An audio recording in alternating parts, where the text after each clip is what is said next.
Kisah Nabi Ibrahim. Nabi Ibrahim lahir dan dibesarkan di Padang Aram, daerah Irak, dan termasuk dalam wilayah kerajaan Babilonia. Pada masa itu, bangsa Babilonia menyembah banyak dewa. Ayah Ibrahim bernama Azar, seorang pembuat patung berhala.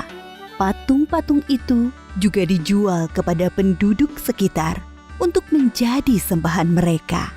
Allah memberi Ibrahim pikiran yang cerdas dan kritis, serta keberanian yang besar.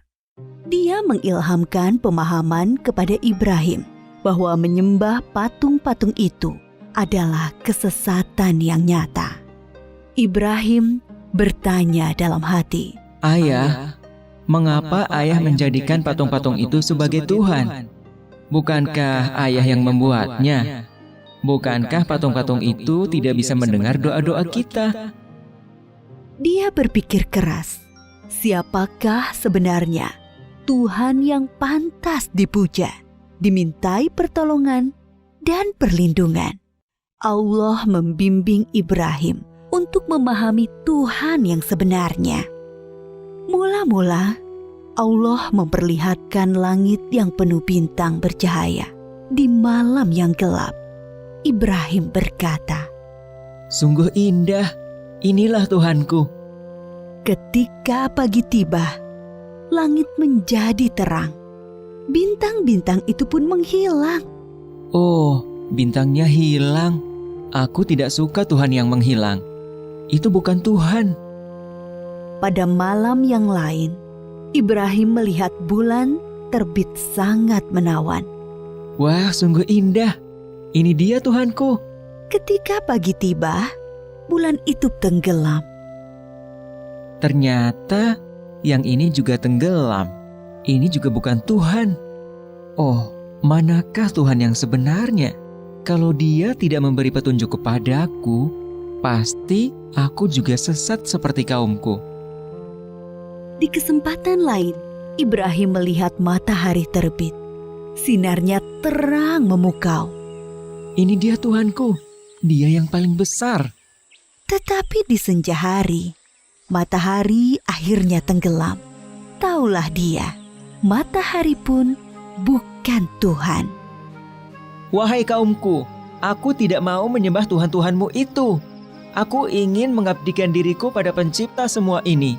Dia berusaha membuka pikiran kaumnya atas kesesatan mereka selama ini. Paman, patung-patung apa ini? Mengapa semua menyembahnya? Dari dulu leluhur kita menyembah Tuhan-Tuhan ini. Iya benar, bapak-bapak kita pun menyembah semua ini. Kalau begitu, kalian dan bapak-bapak kalian salah besar. Hah? Kamu ini ngomong sungguh-sungguh atau bercanda? Sebenarnya, Tuhan kita adalah pencipta langit dan bumi. Dasar anak muda ngelantur. Ibrahim bersumpah dalam hati akan menghancurkan patung-patung berhala itu untuk membuktikan kesalahan mereka. Suatu hari, ada perayaan keagamaan kaum Ibrahim. Setelah memberi sesaji kepada berhala, mereka pergi semuanya keluar kota. Ibrahim tidak mau ikut rombongan itu. Ketika semua sudah berangkat agak lama, diam-diam Ibrahim menuju tempat pemujaan berhala yang berisi banyak patung. Dia melihat makanan sesaji untuk berhala-berhala itu masih utuh di hadapan tiap patung-patung itu. Mengapa kamu tidak makan? Mengapa kamu tidak menjawab? Ibrahim bertanya, lalu memukul patung dengan tangannya. Tentu saja, patung-patung itu tetap diam. Ibrahim mengambil kapak, lalu menghancurkan patung-patung itu. Dia hanya menyisakan sebuah patung yang paling besar dan mengalungkan kapaknya pada lehernya. Ketika kaumnya pulang dari luar kota, mereka melihat patung berhala mereka hancur. Sontak mereka berteriak, kaget, gempar seluruh kampung. Bergegas semua orang terutama para pemuka kaum, menuju tempat pemujaan berhala. Oh, siapa yang melakukan ini pada Tuhan-Tuhan kita? Kurang ajar! Kami dengar ada anak muda yang membenci Tuhan-Tuhan kita. Ibrahim namanya. Bawa ke sini anak itu. Maka Ibrahim digiring ke hadapan para pemuka kaumnya. Disaksikan halayak ramai. Apakah kamu yang menghancurkan Tuhan-Tuhan kita, Ibrahim? Yang menghancurkan patung-patung itu adalah patung yang besar ini. Bukankah dia membawa kapak? Tanya saja dia kalau bisa menjawab. Orang-orang yang mendengar jawaban Ibrahim pun tersadar. Merekalah yang keliru dengan menyembah patung-patung itu.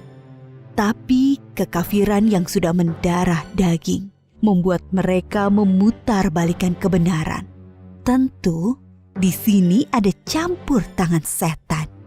Kamu kan tahu, dia tidak bisa bicara, apalagi bergerak menghancurkan patung lain. Berarti kamulah yang melakukannya. Jadi, mengapa kalian menyembah patung yang tidak bisa berbuat apa-apa? Melindungi dirinya sendiri saja tidak bisa, apalagi melindungi kalian. Pemuka-pemuka kaum Ibrahim berunding untuk menghukumnya. Beberapa orang mengusulkan untuk membakar Ibrahim hidup-hidup. Maka penguasa waktu itu, Raja Namrud, memerintahkan untuk membuat bangunan tempat pembakaran Ibrahim di tengah lapang agar bisa disaksikan orang banyak. Ibrahim diikat lalu dilemparkan ke dalam api. Api menyala berkobar sangat panas.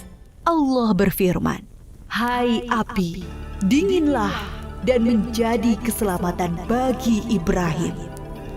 Maka ketika kobaran api yang dahsyat telah padam, keluarlah Ibrahim dengan segar bugar, tidak terbakar sedikit pun. Bahkan pakaiannya juga utuh, hanya tali pengikatnya yang musnah terbakar.